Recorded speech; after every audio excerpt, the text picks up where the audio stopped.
and hope.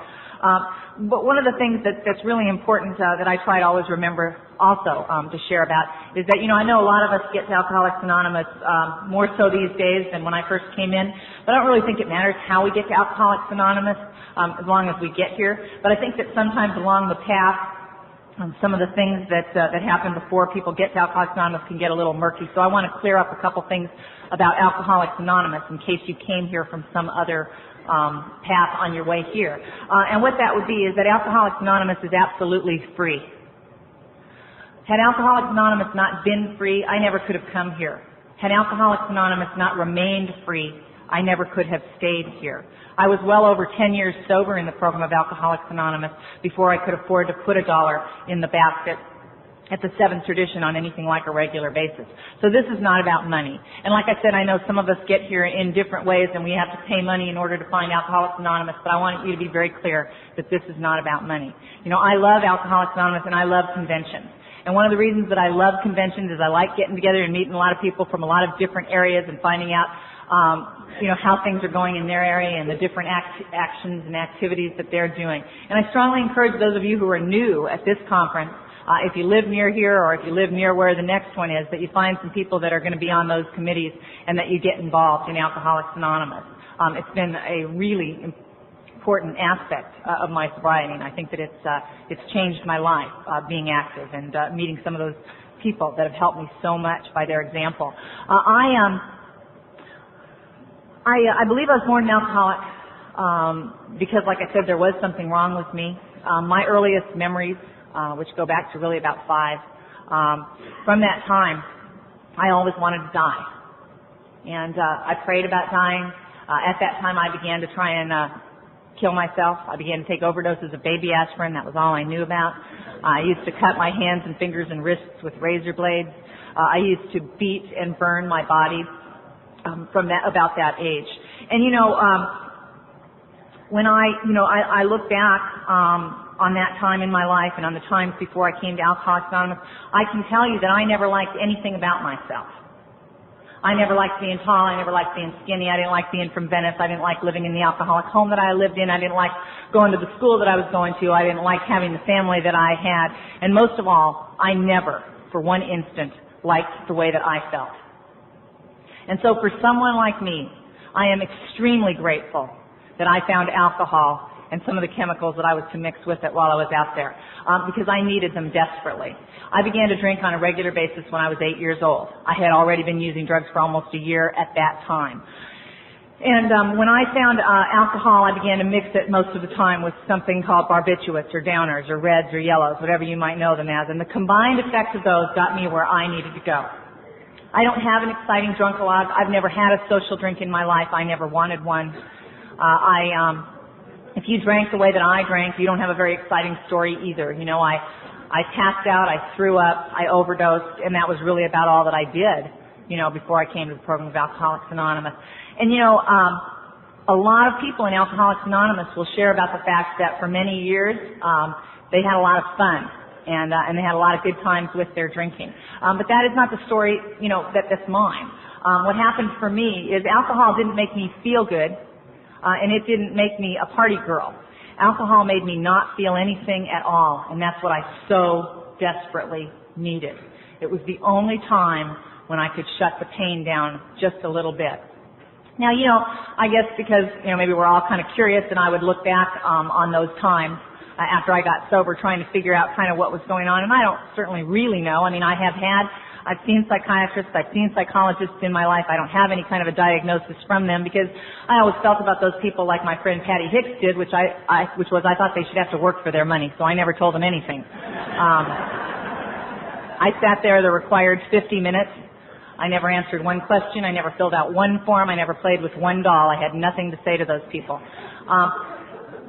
But when I was growing up, they would ask what I wanted to be when I grew up, and I said I wanted to be a boy, and that wasn't as easy to do back then as it is today, and it caused a great deal of concern in my family, and eventually my mom, my family were and are very active in Catholicism, and they began to take me to priests for counseling, and then we were on welfare a great deal of time, so I had access to seeing psychologists and psychiatrists, and I was taken to these people to try and find out, why I was trying to kill myself or why I felt the way that I did or whatever. But as I said, I really don't have any kind of a diagnosis.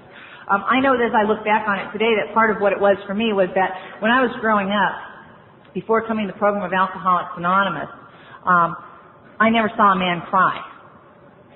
Now, I've seen men stabbed, I've seen them arrested, I've seen them beaten up, I've seen their wives leave them, I've seen their kids overdose, I've seen a lot of different things happen in people's lives. I never saw a man cry under any of those circumstances.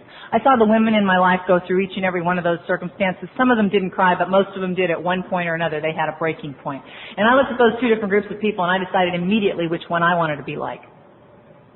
And I wanted to be a guy. Because I thought that way I wouldn't have to feel anything, because I didn't think men felt any pain.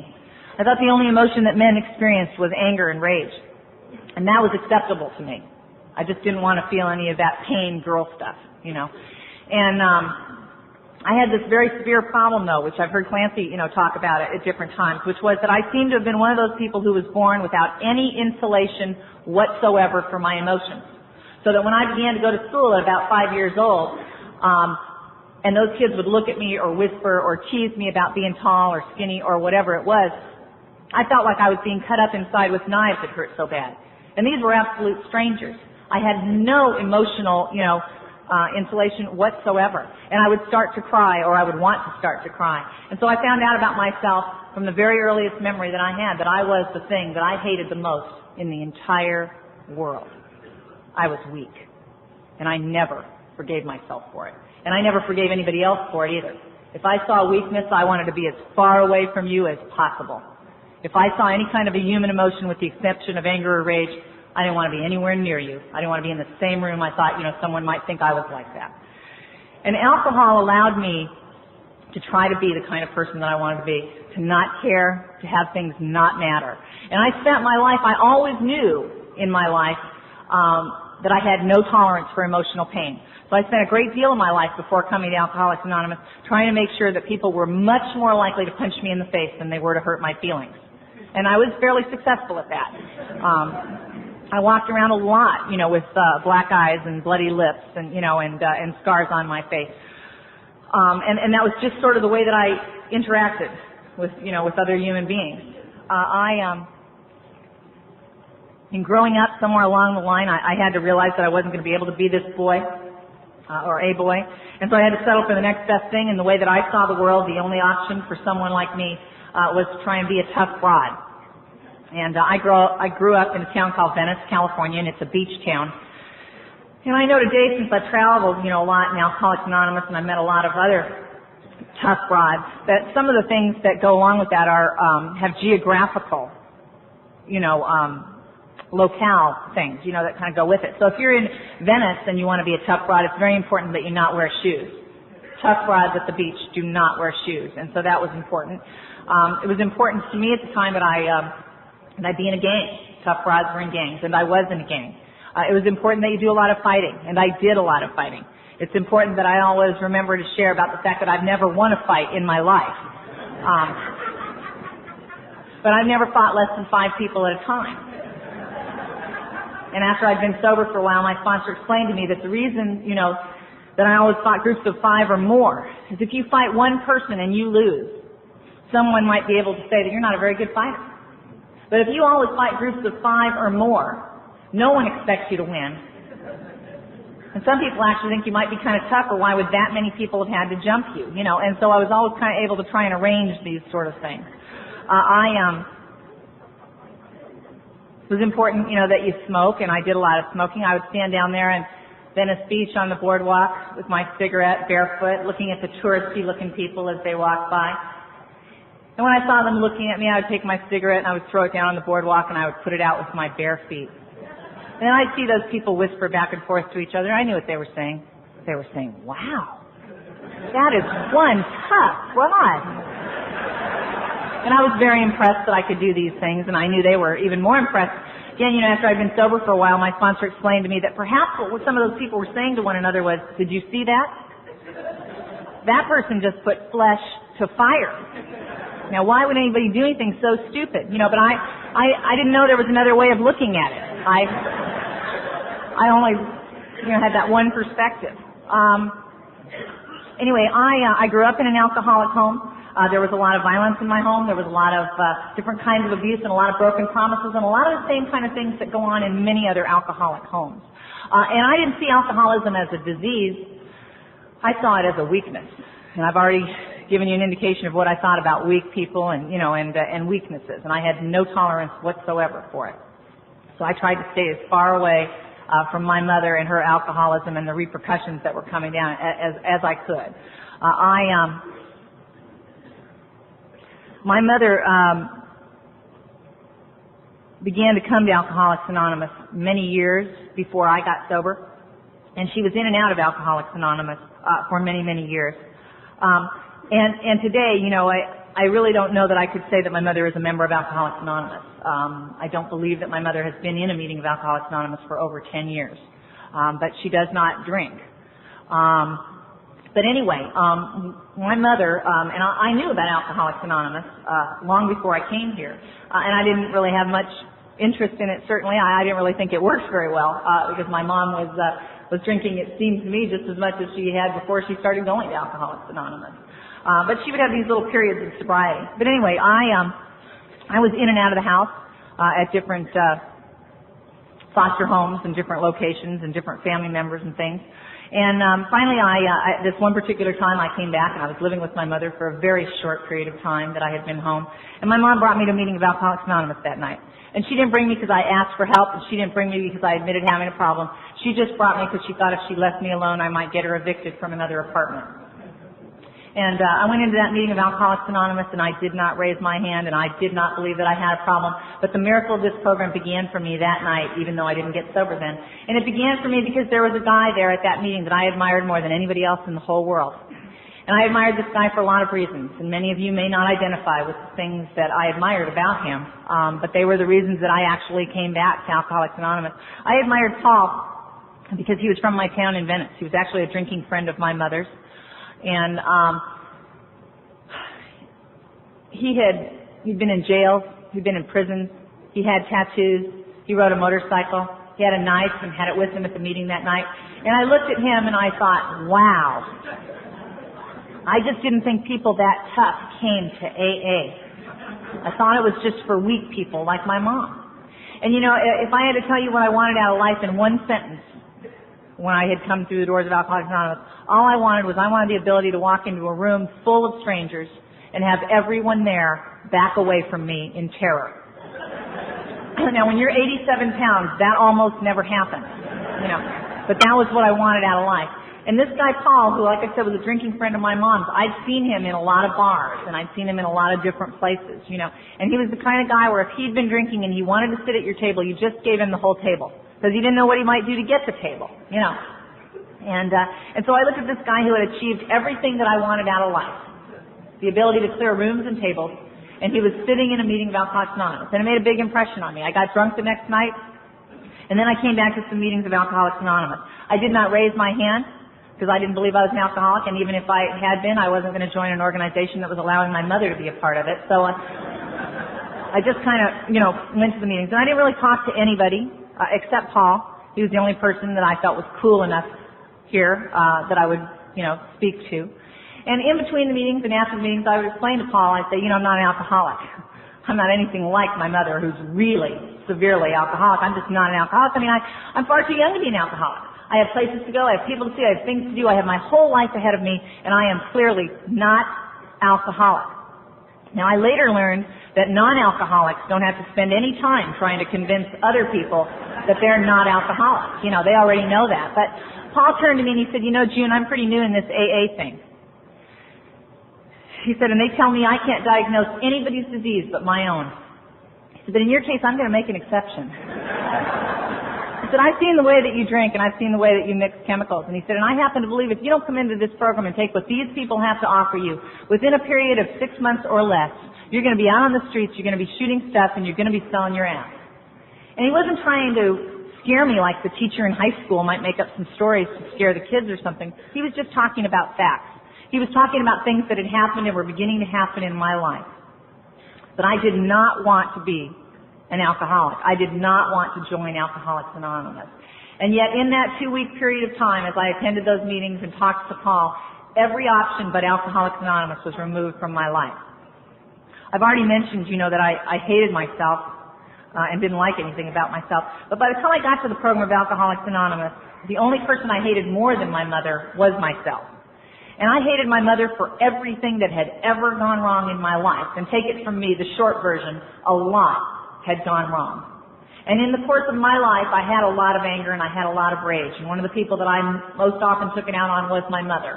And I used to physically attack her, and she would physically attack me, and we would have these altercations. And at that time, my mom was getting sober again in Alcoholics Anonymous, and she didn't think she had to be attacked in her own apartment, and she asked me to leave, and I did. The rest of my family, I was not allowed to call or come by under any circumstances. They didn't want anything to do with me, and I didn't bother trying. I had been in a lot of foster homes. I'd been thrown out of all of them, and I knew none of them wanted me back either. And I thought, well, you know what? Who cares? Who cares about the family, and those foster homes and all that, because that's not really important. The only thing that matters if you're a tough broad is your gang. That's all that's really important. And then one day as I walked down an alley, all 5 members of my own gang beat me up. And I found myself sitting in a meeting of Alcoholics Anonymous, and I was 87 pounds. I had a black eye. I had a swollen lip. I had no family. I had no money. I had no place to live. I had no shoes. I wouldn't have worn shoes at the time if I had them, but I didn't have them. And I raised my hand in a meeting of Alcoholics Anonymous. And you can see where it was really kind of simple. It wasn't like, would you like to go to Hawaii or join AA? I mean, it was just a much easier decision than that.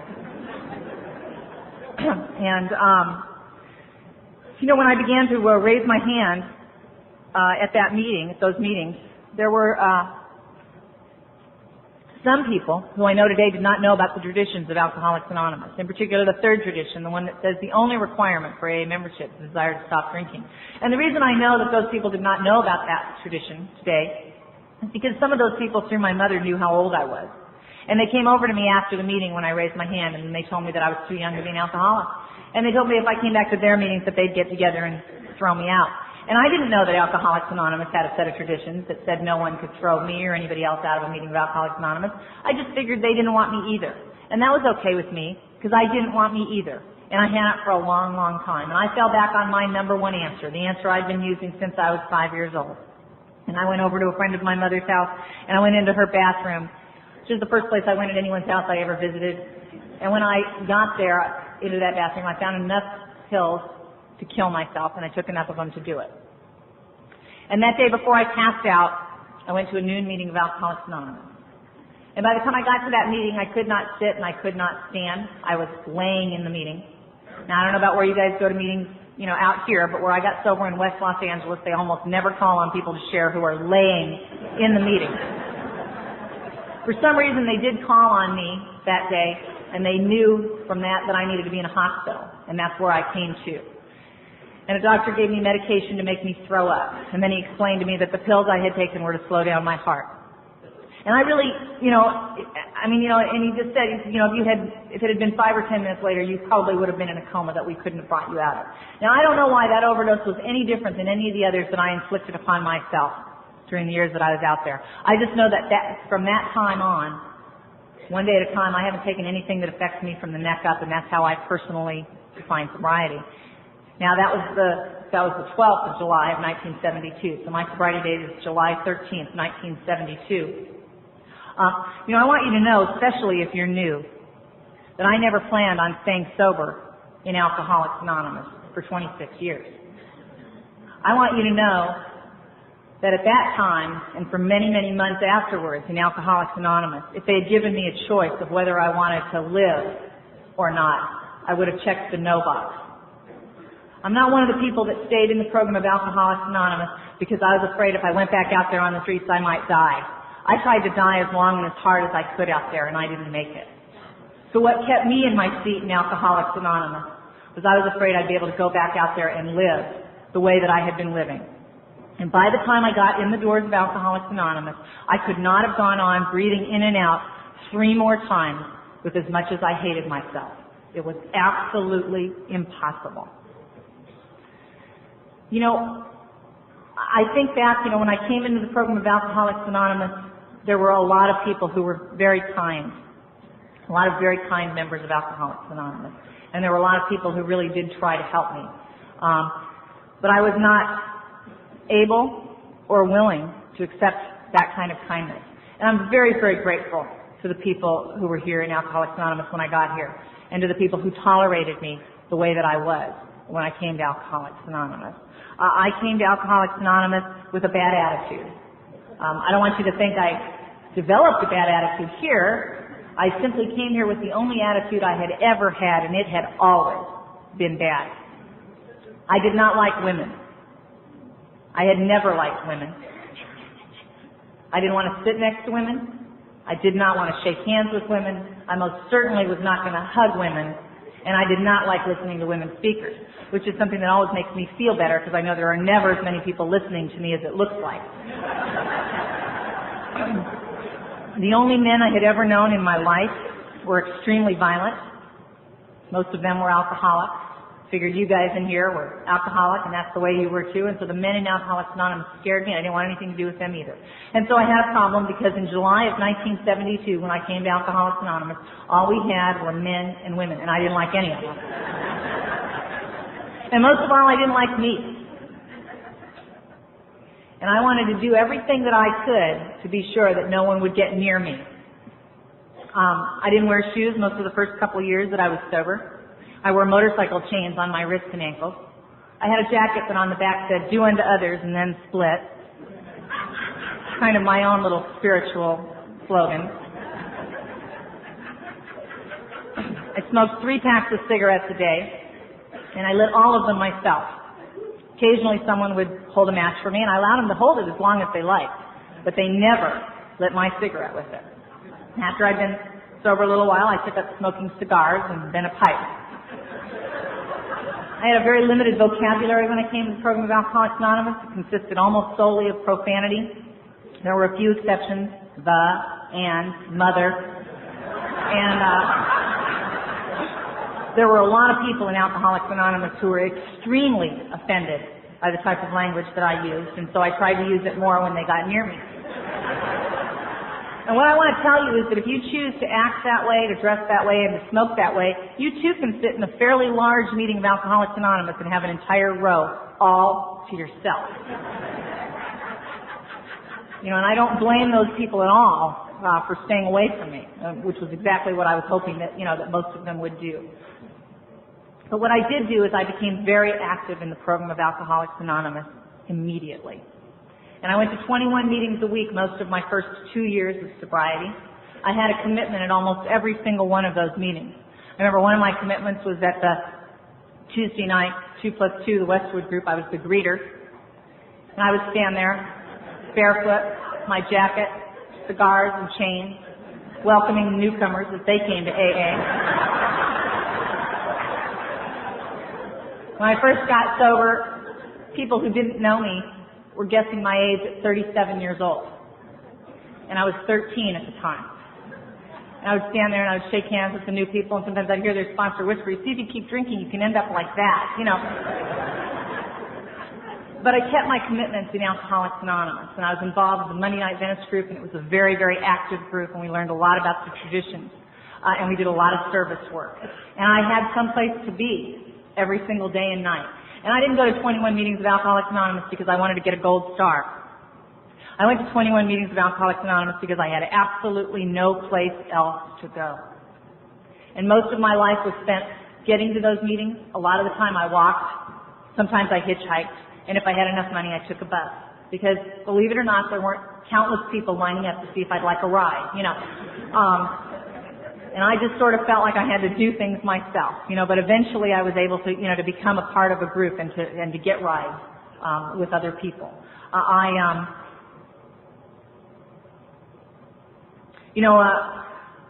When I got sober, I didn't, it seemed to me in Alcoholics Anonymous that other people got sober, and after, 30 days or maybe 90 days, if they'd had a really tough time. After about 90 days, they were their own best friends. They liked themselves, and their families were reunited for all the holidays. And that was sort of how it seemed to me as I sat in meetings of Alcoholics Anonymous. And that was not the way that it was for me. When I got sober in Alcoholics Anonymous, the longer I stayed sober, the more conscious I was of the hatred that I had always had for myself. So that sometimes it was hard for me to sit in a meeting just breathing in and out. I hated myself so much. And I hated the places that I had been and the things that I had done. And you know, I learned too as I traveled that there are different kinds of tough broads. There are makeup wearing tough broads, and there are non-makeup wearing tough broads. And I was a non-makeup wearing tough broad because there had never been a time where I could imagine looking in a mirror long enough to have been able to put makeup on. In fact, you know, in the early weeks and stuff of my sobriety, when I sat in meetings of Alcoholics Anonymous with the hate and disgust that I felt for myself, and I listened to people stand up here and share about somewhere as they had, you know, begun to practice these principles and to live a different way of life, that somehow they had become their own friend and they had gained the respect of themselves and other people. I believed people in Alcoholics Anonymous. I found hope here right away. I never believed that it would work for me to the degree that it had worked for them. But I did believe that if I did these things, and if I went to 21 meetings a week, and if I really, really, really tried, that maybe someday, as I walked down a street and I happened to look in one of those storefront windows where you can't help but see your own reflection, that maybe I wouldn't feel like throwing up at what I saw looking back. And that was enough hope for me to keep coming to Alcoholics Anonymous. Not that I would someday like myself, but just that someday I wouldn't want to throw up at who I was and where I had been. And so I just, you know, I kept going to meetings of Alcoholics Anonymous. I didn't take baths or showers for a while when I got to the program of Alcoholics Anonymous. Some of that had to do with the fact that I didn't know how often people did those kind of things. You know, I never stood around with my gang saying, hey, you use Crest or Colgate? You know, it just wasn't, I didn't know. You know, and I didn't want to look stupid because I figured everybody else knew how often you wash your face and what you do with those kind of things, you know. But I just kept going to meetings of Alcoholics Anonymous, and that's what I did. I was unable and unwilling to go back to school. I tried it. My sponsor wanted me to try it, and I did try, and it just didn't work out very well. You know, they wanted me to wear shoes, take my chains off. It was really a problem for me, you know, and expand my vocabulary. They had a lot of requirements. So I wasn't doing very well in that regard. And so my sponsor told me that I had to go ahead and get the kind of jobs that people with 7th grade educations get if I wasn't willing to do the footwork to finish my education. And that's what I did. And I was lucky because I was able to get jobs where I could work a lot of crazy hours. You know, swing shift or, not swing shift, but graveyard shift or split shift in the daytime so that I could get to all these meetings, which is where I felt that I needed to be. And I was a terrible employee. I was a total flake. I got fired many, many times. But I kept my AA commitment. You know, that's all that I can tell you about in those early years of sobriety. At my home group, they would say it was really important that you get the big book of Alcoholics Anonymous. And not at every meeting in Los Angeles, but at my home group, they say it's really important that you get a copy of the big book of Alcoholics Anonymous. This is where you're going to find out about the program. And we sell it at exactly what we pay for it. And if you don't have enough money to buy it, then you can take it home and we'll give you credit arrangements. And if you're too afraid to arrange that or talk to somebody, you can just go ahead and steal it. Well, I'd been stealing longer than I'd been drinking, and I saw no reason to give that up. It was an unrelated activity as far as I was concerned. But I was somewhat superstitious, and I just didn't feel right about stealing an AA book from a meeting. So instead I went to the library and I stole the big book of Alcoholics Anonymous from the library. And while I was there, I stole a copy of the 12 and 12 because I heard a lot of people talking about that. I thought it might have some good stuff in it too. And, you know, after I'd been sober for a while, I realized that I needed to make amends. And I took these 2 library books along with about 30 or 40 others that I'd had over the years. Great classics like Misty the Seahorse, the things you steal when you're 6 and 7 years old if you go to the library. And I took these books and I explained to the librarian in Culver City that I was a member of Alcoholics Anonymous and that it was necessary for my sobriety to do that. I returned these books. And then I wanted to know if I could make payments because I'd had some of the books for, 11 years and they wanted like 3 to 5 cents a day, And she said that was fine, I could make payments. And she said that it was really kind of funny though. She said that she'd worked in this library in Laguna Beach and this man had come in who'd stolen the big book and returned it. And she said, you guys must do this all the time. And it was just another indication that I'm really not unique. I haven't found anything in Alcoholics Anonymous that I've experienced that someone else hasn't already experienced and gone ahead and stayed sober through. After I'd been sober for a while, my sponsor found a program where I could go to like a trade school thing and learn how to be a secretary. Now, if there's anything in my life I never wanted to be, it was a secretary. There's hardly any tough brides that do that. But that's what Gail wanted me to go ahead and try and do, and so I began to show up one day at a time as best as I could to start and type. And I started out, I was typing 17 words a minute with 9 errors. And I went to that school, I think, for 14 months. It was a really long time. And at the end of that, I was typing 37 words a minute with 19 errors. I mean, I just could not do typing, you know. But during that time, I got an equivalency to a high school diploma, and now it was time for me to go out and look for a job. And I was a couple years sober at that time. I was maybe 2.5 years sober, and now they were talking about, you know, going out to look for what I called a citizen-y type job. Now, I didn't know many citizen-y type people. This is where you go in an office and you work Monday through Friday in the daytime. And, you know, I didn't know how to dress like those people. I didn't feel like I knew how to talk like those people.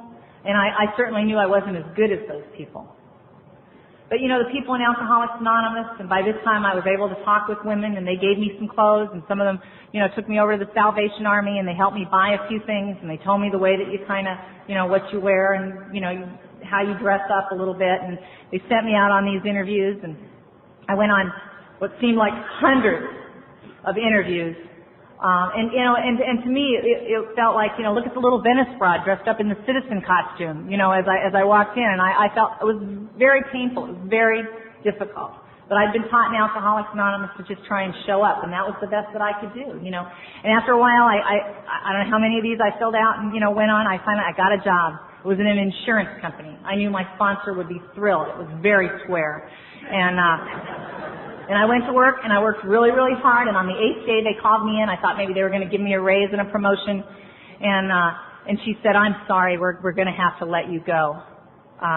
She said, you just don't have enough experience. And she said, and not only that, dear, you don't seem to have any common sense whatsoever. Now, I didn't know what common sense was, but I knew I was being insulted, you know. And I didn't have a car still. I went downstairs, and I called the Los Angeles Central office. Because I'd been going to meetings for over 2 years at this point, and I had never heard of anyone sober being fired, and I did not think we'd allow things like that to happen, you know. And I reported them. I thought we'd picket or something. And they just kind of laughed, you know, and somebody over at Central Office came over and picked me up, and I just kind of helped over there and sorted literature and answered the phone for a while, and I just couldn't believe that this was happening, you know. And at the same time, after this, I had to go out now and look for another job, you know, and this certainly didn't help my confidence, and, you know, I didn't like anything about myself anyway, and now I didn't have common sense either. So anyway, I went ahead, and this woman called me up, in my group, and she said that there was a bank downtown interviewing. I thought that was rather funny. I mean, I had, you know, been a thief all my life. I'd never even been in a bank, and I had never been downtown, which is only about 5 miles from, you know, where I lived. And she drove me downtown for an interview, and I went on several interviews with this bank, and you know, I got to the part when I was filling out the application where it said, due to the fact that as a bank employee, it's necessary that you be bonded, we're going to do a thorough background check. And I thought, oh no, not me. I mean, I don't want anyone looking at my past. I mean, first of all, they call one library, and I have had it, you know. But I went ahead and I turned it in, and I filled out the form, and it turned out that they hired me. And not only did they hire me to work in a bank, they put me to work in the vault. And I didn't even know if AA worked that good, you know. But I was able to stay there, and I didn't steal anything, you know. And I showed up one day at a time, and during that time, I had gotten tired of not being able to read. I knew, I don't think that's exactly the right way to say it. I had always been able to read, but up to that point still, I was not able to read like a paragraph and remember what it was saying, even in the big book. I just had the worst retention, you know, and that had not always been the way that it was for me. And they had this city college nearby, and they had what they called a dummy English class. And one night I signed up and I began to take that class. And I took another class while I was there. And I just kept showing up there like I'd been taught to do, in my group. And I tried to do the homework as best I could, and I graduated. Not graduated. I completed those classes a couple of 6 months later, and I ended up getting laid off at that bank, and I got an opportunity to get a job on campus. I was able to get 2 jobs. I worked in the cafeteria sometimes, and I worked in the library sometimes, and that allowed me to take more classes. And I began to take more classes like a history class and things that I had never taken and didn't know anything about. And I just began, I just kept showing up and going to my, my group and keeping my AA commitments and trying to do the best that I could. Now, when I used to stand at the door greeting people at 2+2, someone in my early months of sobriety, someone would walk up and they'd say, "Hi, I'm Mary," and I'd say, "Hi, I'm June," and someone else would walk up and say, "Hi, I'm Kathy," and at that point, I couldn't remember whether my name was Mary, Kathy, or June. It was just too much for me.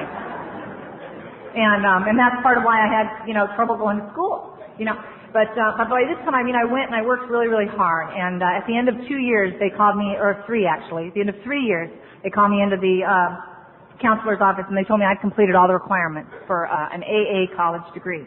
I thought that was a nice name for a college degree. I never wanted a college degree. It wasn't even on my list when I came to Alcoholics Anonymous.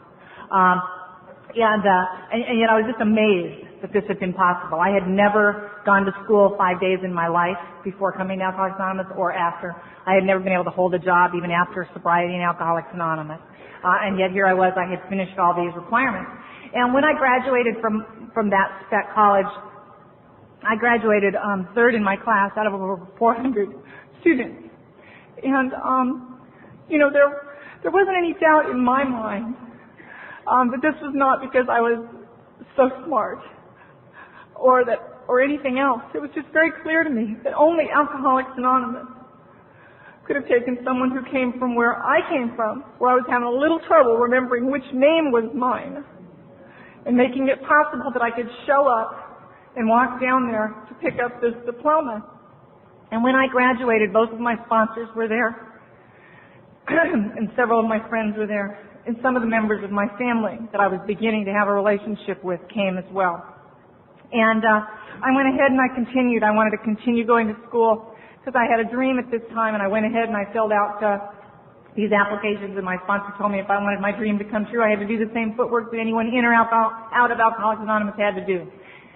And so I went ahead and I continued, and I graduated from a university a couple of years later. And then I did some more footwork toward this dream. And I sent away those applications, and my goodness, it's been a really long time now, probably 15 years at least. And I received a telegram telling me I'd been chosen as one of 300 out of 3,000 applicants to go to law school. Now I'll tell you, I always planned on spending a lot of time in court, but never on that side of the table. And I was absolutely amazed that Alcoholics Anonymous could have made it possible for me to get into law school. And I still am. It's just not possible for someone like me. I went ahead and I went to law school, and it was still really, really hard. And it wasn't just hard intellectually. It was still very hard for me emotionally, or whatever way you want to call it. I still didn't like anything really about myself. I still wished I'd come from someone else's family a lot of the time. I still wished I had someone else's hair. I wished I wasn't as tall. I wished I was stacked. I wished a lot of things, at different times, just depending on what time of day you wanted to ask me what my wish was, And yet, I was very active still in the program of Alcoholics Anonymous. And at one point in this time, and it was actually before this, and this was a big turning point for me. I was at the Palm Springs Convention where my sponsor had a commitment every year. And I was down there, and she got me a ticket at a banquet, because I usually couldn't afford to go to the banquet, and so I was sitting at the banquet, and someone had given me a dress, and I was sitting there wearing my dress at the banquet. And as I sat there, comparing myself to everyone else in the room, something I still do on days when I'd like to feel miserable, I was sitting there doing that, and I was looking around, and I thought, I'm really glad I'm wearing this brown dress. I thought, what, are you kidding? I talked to myself. I don't know about any of you, but like, what, are you kidding? It's like, no, I like this brown dress. This is nice. I'm glad I'm wearing it. I thought, well, wait a minute. You got to be kidding here. What about what about the green? I mean, green is your favorite color, right? Don't you wish you were wearing that green dress over there? Is that a beautiful dress? I thought, yeah, that is a beautiful dress. Don't you wish you were wearing it? No. I'm glad I'm wearing this brown dress. And then I started to ask myself other questions, you know. And as I sat there, I realized I wanted to just be tall and skinny and have curly red hair. I even wanted to be from Venice. You know, I didn't wish I had anybody else's mother. I didn't wish I came from anybody else's town. I didn't wish I had anybody else's home group. I didn't wish I was dating anybody else's guy. Just right at that moment as I sat there at that table, you know, and I didn't have a date. I didn't even wish I had a date for that moment. You know what I mean? It was just like one of those times. But more important than any of that, and for someone who comes from where I came from, that's a big deal already. For the very first time in my entire life, I wanted to feel like I was feeling. And I'll tell you, when I walked through the doors of Alcoholics Anonymous in July of 1972, we had some very, very persuasive members of Alcoholics Anonymous. But I want to assure you that there was not one or all of them put together who could tell me as I sat there in those early days of Alcoholics Anonymous, hoping that as I walked down a street, that if I caught my reflection in a mirror, I wouldn't feel like throwing up. And that was all I was hoping for, that there would be a point where I would get to a place in Alcoholics Anonymous where I would not want to trade places with anyone else, most of all where I would not want to feel any different than I felt. I did not believe that that was possible in the entire world, you know. And I was amazed at the power of Alcoholics Anonymous. And I'd love to be able to tell you that from that day to this, it's always been that way, but that's not true for me. There's days I'd rather be blonde or stacked, you know. But most of the time, I'm happy being who I am. And most of the time, even when there are some difficult things going on in my life, I don't want to trade places with anybody else. Because I know I'm on my own journey and my own path, and there have been so many different remarkable things that have happened that I never could have predicted. And that's why I say when I stand up here, I live a life I never would have wanted. And I am a person I wouldn't have even liked. You know, and it's just been a fascinating path. You know, I went ahead and I finished law school, and in order to finish law school and practice law, you have to pass the bar exam. And so after law school, you know, I began to study for this very long test. And I worked very, very hard, and I kept my AA commitments, and I studied all the time, and I did all the classes, and I did all the work that was required, and I paid the money for the test, and I went down there, and I took the 3-day, 24-hour exam, and I went home, and, you know, I began to just do my work, and, you know, the part-time job that I had while I waited to find out if I'd passed the bar. And in November of 1982, I received a telegram telling me that I did not pass the bar exam. And I could not believe it. I could not believe it. I could not have done 5 seconds more of work. There was not one thing I could have done that I could see differently. And I could not believe it. I was 10 years sober, and I had enough money in the bank to pay my rent on December 1st, and that was it. I didn't have $1 for the basket. I didn't have money for gas in my car. I couldn't buy myself, you know, a jar of peanut butter, and I felt like such a failure in Alcoholics Anonymous. You know, and I mean, it was just sort of, you know, I thought, I'm 10 years sober. I mean, aren't I supposed to be taking newcomers out for steak dinners, for Christ's sake? You know, and I would come home from meetings, and there would be, you know, a bag on my porch. And there'd be some hamburger and peanut butter and potatoes and, you know, and bread. And I just couldn't believe it. I thought, I am 10 years sober. You know, when am I going to be able to give back something? You know, I was just mortified that I was just such a failure, and I could not, you know, participate in a financial way in Alcoholics Anonymous. And yet, you know, the longer I'm sober, the more grateful I am for a person like me that I was not able to pay my way financially in Alcoholics Anonymous. Because I was always the kind of person where if you put $1 in the basket and I couldn't put $1 in the basket, I did $5 of work in that meeting because I didn't want anybody there thinking that I wasn't doing something to be in that seat. And I've been overpaid countless times. But anyway, so I was there, and I remember I got a 12-step call, you know, right then. And I went over and I picked up this woman. She was kind of drunky-poo, you know. And I brought her over to my house, and, you know, we talked for a while, and then I took her to a meeting, and then I brought her back to my house. And we were sitting there, and she began to cry. She was kind of sober by this time. She began to cry, and she said, I don't have a job. And I said, neither do I. She said, I don't have enough money to pay my rent. Neither do I. You know, she's like, how long are you sober? It's like 10 years, but it's really a good program, and really, you're really gonna, get a lot out of it.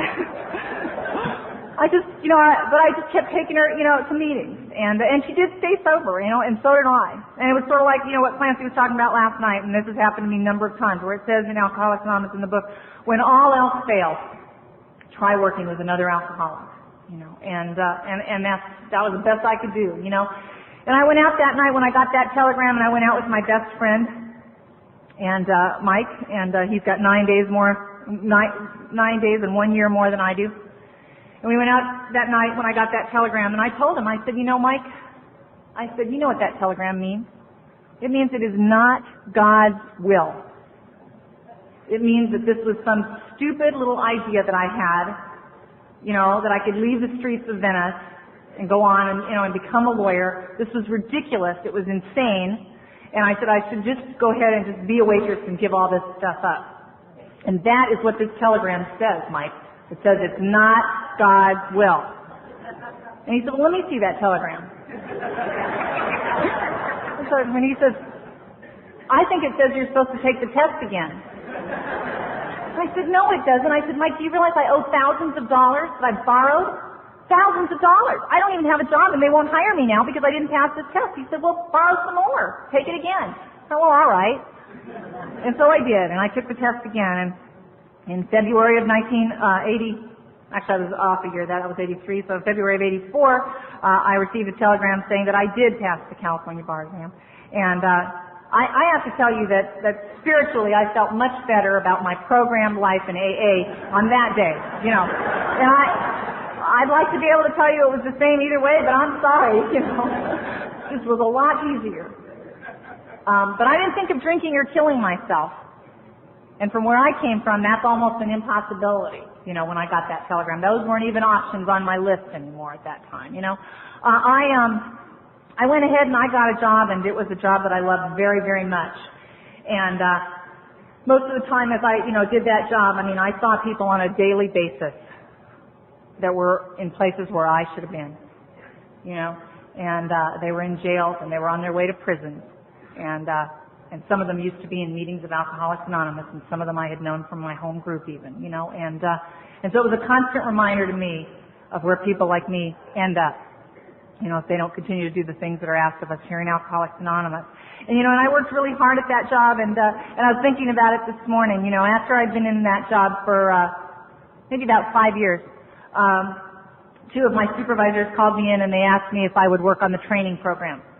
Because they wanted me to pass on to the new lawyers that we were hiring the kind of enthusiasm and work product that I was doing.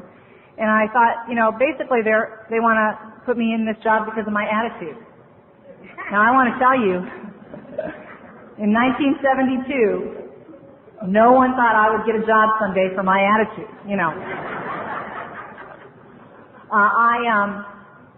I came to the program of Alcoholics Anonymous, and I was single. And today I think that when you're 13, that's a good thing. But back then I didn't necessarily think so. My mother had never been married, and I sort of always thought, that if she had, maybe things would have been really different. And so I really had this, this idea of, having the perfect relationship. And, if you get sober in Alcoholics Anonymous and you're single, I have some very bad news for you. At least it was bad news for me. And that is that you're probably going to have to date. I would much rather fall in love, and I usually did. I'm the kind of person on the way to the coffee pot, I'll fall in love. And if he comes to the meeting the next night with another woman, I think he's being unfaithful. But if you do get sober and you're single, you're probably going to have to date. Now, we have these dates in LA. I don't know if you guys have them here, but so a guy will ask you out, and then they'll take you to a meeting. Where else would you go?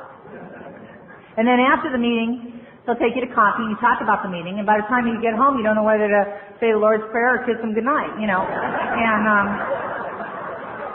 so I've had a lot of those kind of dates. I remember one that was particularly notable, which was I was sitting at the coffee stage of my date, and the guy said, you know, I really like you. And I said, thanks. He said, I think you're really nice. And I said, well, thank you. And he said, but I like your friend at the next table better. Do you mind if I go sit with her? I thought, well, no, not at all. You know, and I went home and thought things through, which is one of the reasons that my sponsors have always been able to convince me that I've never yet had a problem that's been as bad as my solution for it.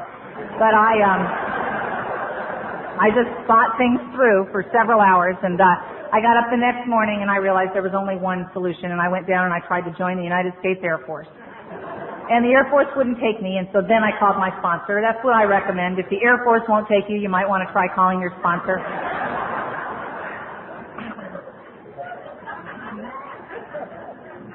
You know, and I can remember, you know, getting my heart broken. I guess I'll tell this real quick. I mentioned that I was suicidal before coming to the program of Alcoholics Anonymous, and that didn't really go away again just from getting sober. But ultimately, it was to leave, and actually, it was when I talked to Chuck Chamberlain that I just was able to hear, you know, like he used to say, I was able to hear what I needed to hear. But I was a couple years sober before I went down there to talk to him about, you know, this desire that I had to die rather than to go forward. I got involved in this, you know, relationship in AA, and I mean, we never took a 30-day trip together. You know, we were never able to stay together that many days. But we went out like that for 2.5 years, and you know, and during that time, there were a lot of times where I would be at his house and other people would come over, and so I would have to go hide in the closet.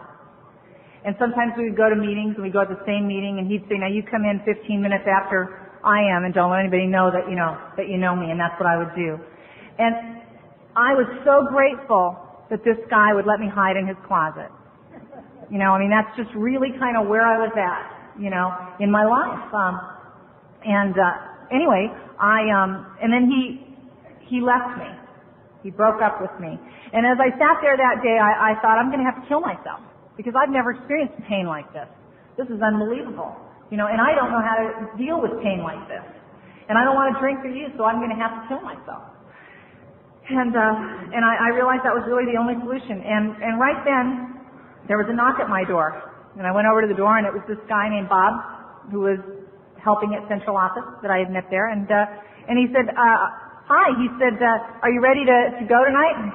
What are you talking about, Bob? He said, remember I told you I'm taking this panel over to Santa Monica City College, and you told me that, you know, you'd go with the public relations thing for Central Office and tell them a little bit about AA and alcoholism. And I said, Bob, I'm really sorry here. I said, but experience, strength, and hope I don't have. I was just going to kill myself. I really don't think I should go on your panel. And he said, have you eaten dinner? I said, no. He said, well, I'll tell you what, why don't you come, let's get something to eat. He said, then I'll do the panel, you can come with me, but you don't have to say anything, and then I'll bring you home, you can kill yourself. I'm like, all right. So we drove along, and now I didn't talk to Bob, and I wouldn't let him play the radio. Because, you know, if you start to talk to somebody, you could get distracted and begin to feel better. And you don't want to do that. If you're going to really feel the pain, you have to concentrate. So I was concentrating on the pain and not only experiencing the pain of the moment, but if you want to really experience all pain, and you do need good concentration for this, you have to concentrate on the fact that not only has this person left, but there will never be anyone again. And if you don't get there, you're missing a lot of the pain. So I was really, you know, working on that. And finally we pulled up at the panel, and we were walking through the parking lot, and I was deep in pain. And a stranger walked up to me and said, do you know where room 347 is? And I said, no. And she said, well, would you help me find it? I thought, all right. So I wandered her around the school, got her lost, and as we were wandering around, she began to talk to me, and she said, I'm taking a theater class. And I go, great. I give very short answers when I'm in pain. And she said, well, what are you doing here? I said, well, I'm with some people, and, you know, we're on this panel, and we're going to talk a little bit about, you know, alcoholism. She goes, really, for it or against it? So I guess you'd say against it. I've never really heard of any talks for alcoholism, you know. And she said, really? She said, I'm on the wagon. And I said, really? I said, I've known a lot of people on the wagon. They usually fall off. But that's great. She said, well, why would you be giving that kind of a talk? And I said, because I'm an alcoholic, and I'm a member of Alcoholics Anonymous, and I stay sober one day at a time. Would you like to go to a meeting? And she said, yes, she would. And we traded phone numbers. And obviously I couldn't go home and kill myself. She'd think AA didn't work. And I took her to a meeting the next night, and she was not to stay sober at that time, but she's sober today, and she has over 23 years sober in Alcoholics Anonymous, and she has every bit as much to do with my still being sober today as I did, anything to do with her being sober. But anyway, long after that, and after a lot of AA dates, etc., this guy in law school asked me out, and I didn't really want to go out with him because he didn't have any tattoos, he'd never been in jail. I just didn't know if we could work things out, with someone with that kind of a background. But we began to go out, and we fell in love, and we dated for a really long time. But anyway, we eventually decided to get married, and in 1988 we got married. And when we got married, every member of my family was there. Some of the members of my family came from another country who had never even been to this country to represent my grandparents. Most of the members of my family had to pay money in order to be able to be there. Not a lot, but they had to buy a ticket from somewhere, to be able to be there. And I didn't wish I was anywhere else. I didn't wish I was marrying anybody else. I didn't wish I came from any other place, and I could not believe that Alcoholics Anonymous could have made that possible for me. And my husband had always really wanted to have children, and I did not want to have children. I was sure that I could not have children because from the time that I was 15 in the program of Alcoholics Anonymous, I had had many, many surgeries and seen many, many doctors who told me that I needed a hysterectomy because of the damage that I had done to my body. And they said there wasn't any way to correct it. It was just a question of waiting until I was over 18 so I could have that hysterectomy. But anyway, I went ahead and I had not had the hysterectomy. I never had insurance. I couldn't have paid for it. I couldn't put $1 in the basket, so I couldn't do that. And so I just kept showing up, and here we were married, and we decided to try, and we got some medical help, and we ended up getting pregnant, and I had a miscarriage, and then we got pregnant again, and I had a little baby girl named Samantha. And I couldn't believe it, And then, 6 months after Samantha was born, I was very, very sick. I had a bad case of the flu. Only when I got to the doctor, they said it wasn't the flu. I was pregnant again. Just couldn't believe it, because I am Catholic, and what Clancy says about that. But anyway, I was raised Catholic. I guess you just can't get it out of your system no matter what. So, anyway, a few months later, I had my little daughter Jessica, and about a little over 2.5 years ago, I had my daughter Cassandra, and so now I have Sammy, Jesse, and Casey, and I just can't believe it. It wasn't even on my list, and I'll tell you, anybody who's been a parent knows that there are joys beyond your wildest imagination. But I'll also tell you that sometimes if I was sponsoring these kids, I would tell them they needed to work with someone else every once in a while because geez, they just don't always listen the way that they should. I want to tell you this one little spiritual story that I read, and then I think I'm going to go ahead and sit down. I like to read different little books. I'm not a member of any type of religion. That hasn't ever been comfortable for me. But I like to read different things about different religions, and I like to read little stories. I've always been a story person. It's one of the things that helps me so much about meetings of Alcoholics Anonymous and tapes and things like that. And so I like to read some little story on Gandhi one day and something else that Confucius said, and I just had this little book like that. I read this story about Gandhi not all that many months ago, and what it was Gandhi was running to catch a train, and when he was almost at the train, he kind of tripped, and one of his sandals came off. And it stayed there, and then he had to run, and he jumped on the train, and when he got on the train, he took off his other sandal, and he threw it back to where the first one was. And some of his followers said, what are you doing? And he said, I figured if a man came along and he found one shoe, it would be of no value to him. But since one shoe was of no value to me, I thought if I left two, he would have an opportunity to do something with them. And I thought about that, and I just thought, well, boy, I'm not there. If I lose one earring, I'm looking everywhere. I'm pissed. Sometimes I have to pray. I have to call my sponsor. I have to tell at least 20 people at my home group about the earring and how I can't find it, And I just thought, that never even occurred to me to just throw the other earring, somewhere. But I thought about this story periodically. About 2 months ago, I was picking up my kids at school. And, we're running along and, to get in the car so we can get home and do homework and, so we can get the basketball and brownies and all the different places that my life takes me down. And, we're getting in the car and Jessica is climbing in.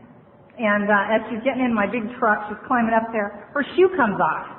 Not a big deal. I bend over to pick up her shoe, but unfortunately, there's a storm gutter there. and her shoe fell in the storm gutter. Now, I can't believe this.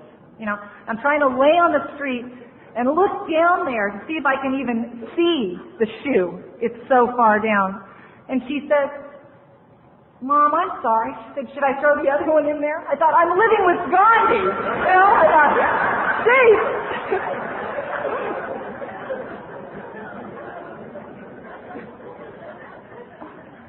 Anyway,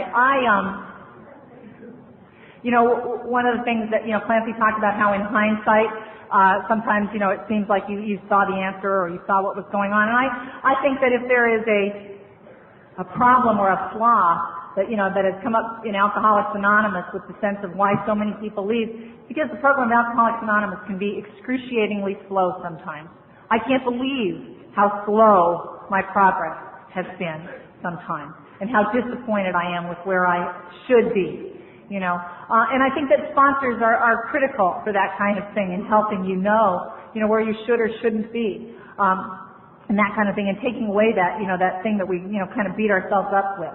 And one of the things is that I really believe in Alcoholics Anonymous that we all have long, dark hallways to go down. I don't know when yours are going to come up. I don't know when mine are going to be next, but I think we're all going to have them. And I know today, that a lot of miracles have come for me. That doesn't mean I enjoy the hallway. I'm not there yet, but there really have been a lot of things that have happened that I never expected. And so what I wish for you today, if you're sitting out there and you're in one of those long, dark hallways, whether you're new or whether you've been sober a really long time, is I hope you won't give up before your miracles happen. I have no idea, what your miracles are going to be, just as I have no idea what mine are going to be. But I really hope that you'll keep coming back and that you won't drink, and that you'll work with someone else and you'll try these principles, and that you'll wait for your miracle to happen. Thank you for letting me be part of your conference.